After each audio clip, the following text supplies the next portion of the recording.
Well,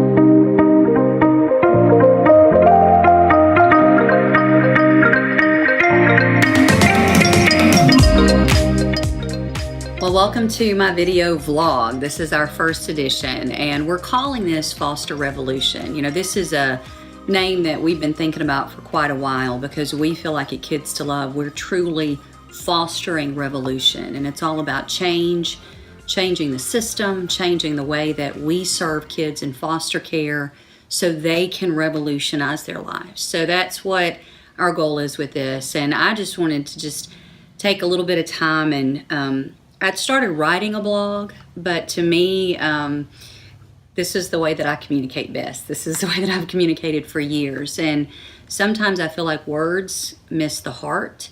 And this has been, with Davidson Farms, one of the biggest things that we've ever taken on. We knew that it was going to be massive. We knew that the workload was going to be great. But what we didn't know is how revolutionary Davidson Farms would be. We had hoped that it would be, but just instantly it was. We got our licensure Friday. I don't think we've ever worked as hard for a piece of paper in our entire life. But Friday night we welcomed our first girls home. And when one of them walked in, this is the backpack that she was carrying. And it may just look like a normal backpack to you, but you can see the yellow string on there. Well, that's how we denote our backpacks. We do that by grade, by gender. And when she had that yellow string on there, it just was real full circle because I knew that that was one of ours. But she didn't have books in it. She had her clothes in it. And what wouldn't fit in that backpack was in garbage bags. And that's really the dignity that our kids don't have. And so that's why we call our backpacks more than a backpack. So I fought back tears because I didn't want her to see the tears. I didn't want her to really know that that was from us at that time because she had no clue who we are. She doesn't trust, and that's understandable because there have been so many people in her life that have failed her.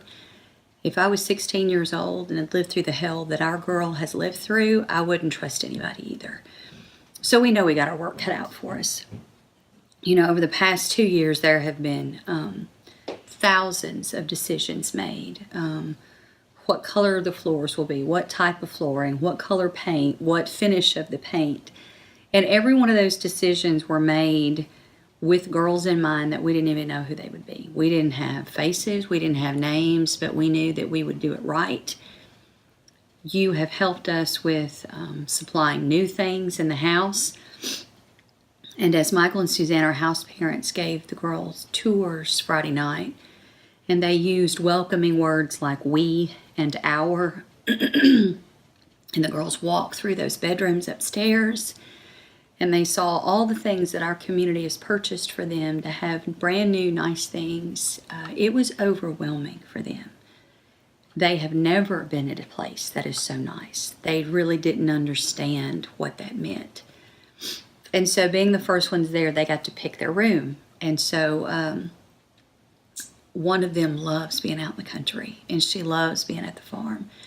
And so she picked a room on the back side of the house that overlooks all the farm and the barn, and she just says, I feel at home now.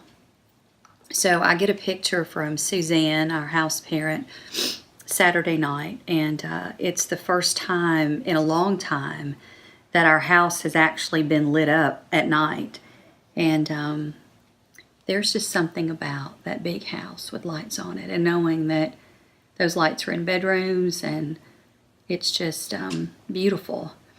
I think the thing that stuck out to me the most was Friday when the social worker came, and it was the legal part of signing over custody.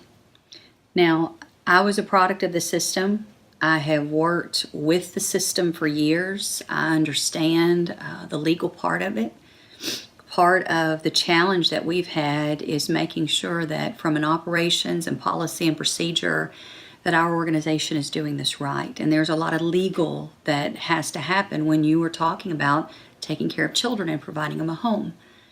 But it wasn't until I signed my name on the paper, actually taking custody, that it hit me that all the paint colors, all the flooring types, all the cabinet colors, all the granite, while all of that was important,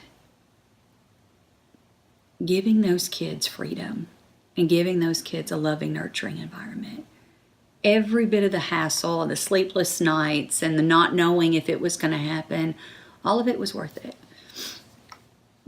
Because we had custody, and I knew now that we could actually do something different and better. You know, the concept at Davidson Farms is not like a concept of many other places. We are providing a family.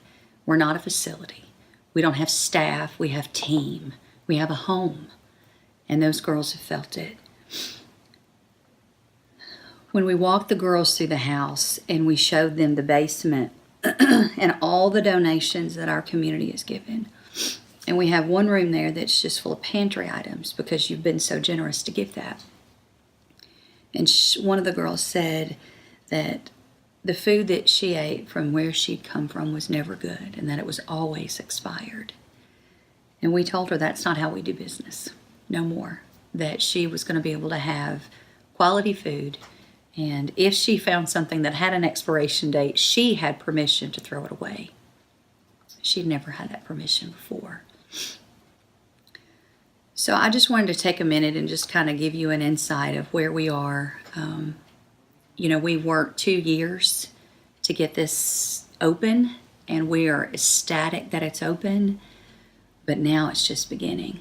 And so many of you have reached out and congratulated us for having our licensure. And I saw so many of you at the Small Business Awards Tuesday night, and people are following. And what I ask of you is keep following. Keep being a part of this, because this is truly revolutionary. And if you feel led to be a part of it, whether it's hosting a drive for items that we need, if it's becoming a monthly supporter that goes directly to supporting our girls, just pray about it. And kidstolove.org is the place to go to find out all of that. And you can always reach me at lee@kidstolove.org. And we would love to get your insight and get you involved. Our first girl started school today. And so that was another first, that she is going to be thriving in her new school. And so while we have to protect their identity, and that is the most important thing we will do, I'm hoping through this that you will have a glimpse of what our family's like at Davidson Farms, because to me, family is one of the most important things that you can ever have. And I think when these girls look back in 3 or 4 years and realize it took him at the age of 16 to truly understand what family was about, that's a Foster Revolution.